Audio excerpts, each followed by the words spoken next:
Today we are going to be building a cornhole set for your backyard. This is something that you could easily do after work or on the weekend. It'll only take you a couple of hours. The only thing that's going to take a little bit more time is when you get to the final coat of the polyacrylic. We're going to need to put on several layers here, and you need to have it dried and sanded in between each layers. Hey, I'm Crystal. Welcome to Perkins On Parkway.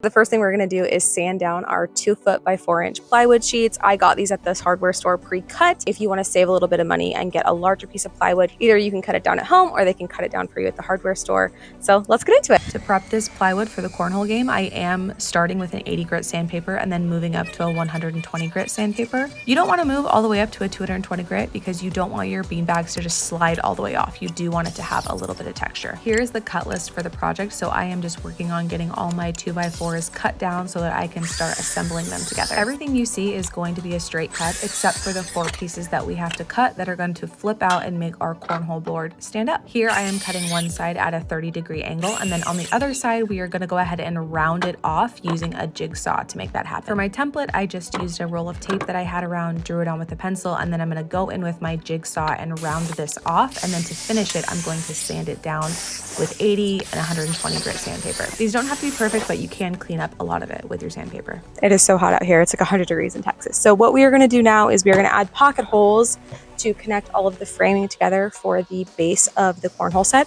We are also going to add pocket holes along the top part of the 2x4, and we are going to use pocket holes to attach these to the top of the plywood. That way the top of the plywood has like a really clean finish and we don't have any screw marks on the top of the plywood. I wanted to go with an invisible assembly, so we are using pocket holes to make sure that everything comes together in terms of the frame and then attaching the plywood to the top of the frame. You'll take all of the pieces of wood that you cut on your cut list and then put 2 pocket holes on each side of the wood. Then you're going to turn your board sideways and you're going to put 3 pocket holes along the entire board all the way around.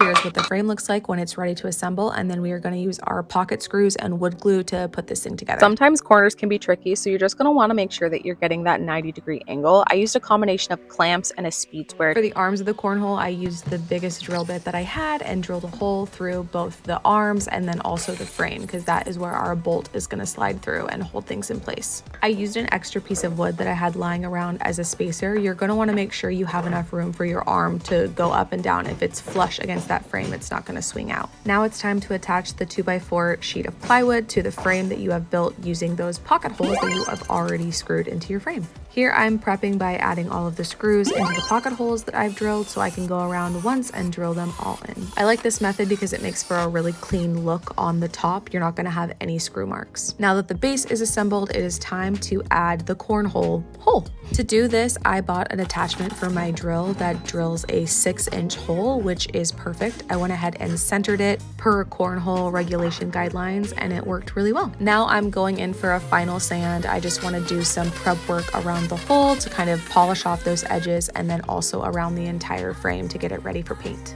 I didn't want to make these an exact pair. They're more like siblings than twins. I did this fun squiggle design on the bottom using this purple paint, and then on the other one I used a blue paint. Coming out of the squiggle design, I knew that I wanted to have stripes, so I decided to tape it off and use stain. This probably would have worked a little bit better if I had used wood conditioner before I went in, but I just did the tape and the stain and it bled a little bit, but I think the overall look is still really nice. If I did it again, I might do painted stripes instead of stained stripes because I don't think it would bleed as much. To seal all of this, I am using a heavy-duty polyacrylic, and I went in with 3 coats, sanding in between each coat. For ease of storage and moving, I added this handle to the side because these aren't light. They aren't super heavy, but it's really nice to have the handle so you can carry them around.